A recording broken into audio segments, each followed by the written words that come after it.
বিশ্ববাণিজ্যের অন্যতম গুরুত্বপূর্ণ পথ হরমুজ প্রণালী ঘিরে তৈরি হয়েছে চরম অনিশ্চয়তা।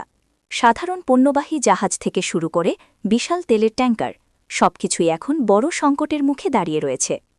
ইরান ও যুক্তরাষ্ট্রের পাল্টাপাল্টি অবস্থানের কারণে এই জলপথ এখন বৈশ্বিক আলোচনার কেন্দ্রবিন্দুতে। সর্বশেষ আপডেট পেতে ভিডিওতে লাইক দিন, চ্যানেলটি সাবস্ক্রাইব করুন এবং আপনার মতামত কমেন্টে জানান। পরিস্থিতি এমন পর্যায়ে পৌঁছেছে যে এর প্রভাব দীর্ঘমেয়াদে বিশ্ব অর্থনীতি ও বাজার ব্যবস্থার উপর পড়তে পারে বলে আশঙ্কা করা হচ্ছে। ইরান জানিয়েছে, হরমুজ প্রণালী দিয়ে জাহাজ চলাচল স্বাভাবিক করতে হলে তাদের শর্ত মানতে হবে। দেশটির প্রেসিডেন্টের দফতরের উপপ্রধান সৈয়দ মেহেদি তাবতাবাই বলেছেন, যুদ্ধের কারণে ইরানের যে ক্ষতি হয়েছে তা পূরণ না করা পর্যন্ত এই পথ খুলে দেয়া হবে না। তেহরানের পরিকল্পনা অনুযায়ী এই জলপথ দিয়ে চলাচলকারী জাহাজগুলোর ওপর বিশেষ ট্রানজিট ফি আরোপ করে একটি নতুন আইনি কাঠামোর মাধ্যমে ক্ষতিপূরণ আদায় করা হবে।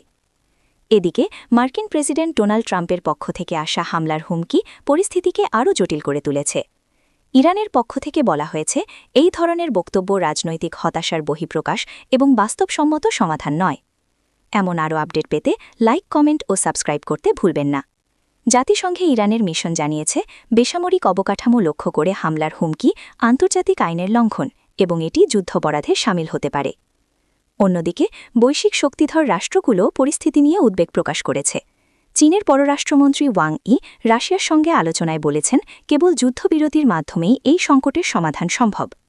আন্তর্জাতিক বিশ্লেষকদের মতে, দ্রুত কূটনৈতিক সমাধান না হলে জ্বালানি তেলের দাম আকাশচুম্বী হতে পারে, যা বিশ্ব অর্থনীতির ওপর বড় ধরনের চাপ সৃষ্টি করবে।